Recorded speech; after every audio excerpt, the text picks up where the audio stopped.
the spiritual walk. My name is Steve Van Einstein. Thanks for joining me again. And happy Friday the 13th. If you're listening to this a different year in 2023, January 13th was Friday the 13th. So just for some context in case someone checks this out later on. I'm excited to read this one and see what happens with it, right? And this, of course, will be fresh to you, fresh to me. So it will, you'll get my genuine observations and reactions after I read it and a couple of my thoughts about it. So excited to read this one and see where it brings us. So far, January has been a hell of a month, so I'm looking forward to it. So here we go. This is January 13th out of James Allen Daily Meditation book. The wise purify their thoughts. Every day is a new birth in time, holding out new beginnings, new possibilities, new achievements. The ages have witnessed the stars in their orbits, but this day hath no age witnessed. It is a new appearance, a new reality. It heralds a new life, a new order, a new society, a new age. It holds out new hope, new opportunities to all men. In it, you can become a new man, a new woman. For you, it can be the day of regeneration, renewal, rebirth. From the old past, with its mistakes, failures, and sorrows, you can rise a new being. You can rise a new being, endued with the power and purpose, and radiant with the inspiration of a new ideal. Be chaste in mind and body. Abandon sensual pleasures. Purge the mind of selfishness, and have a life of exalted purity. Be upright, gentle, and pure-hearted.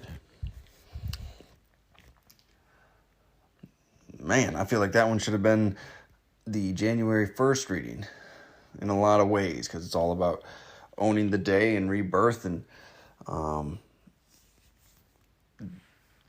changing these things in our lives, right? And the hope and the new hopes, new opportunities to all men.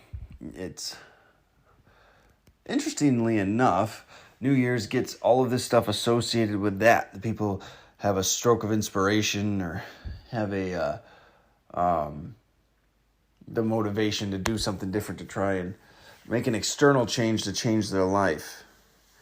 And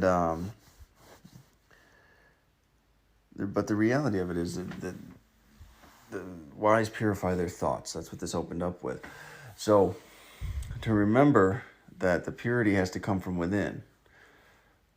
And if it doesn't, every external change is temporary, is important to remember. And I like how it is alluding to, and really, well, not even alluding to, just stating outright that every day is a new day. Every day is filled with opportunity to be different and to change something and to make it a step in the path of progress and success for yourself, right? You can make this a successful day of change and just change a couple of things in your life, you know?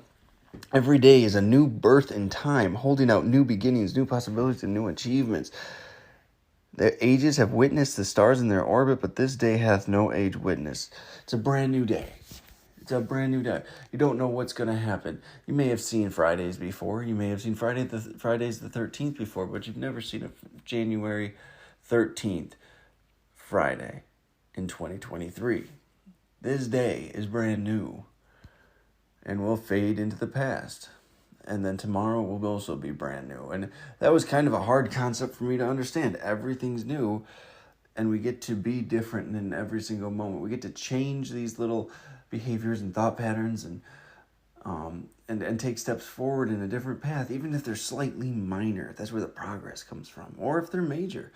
That could be a change in relationship status, a change in job status, a change in town, change in defining habit that you've had for a long time, right? Like change can be started on any day of the week is the reality of it. Any day in the 365, an individual can start to change. which is an amazing thing.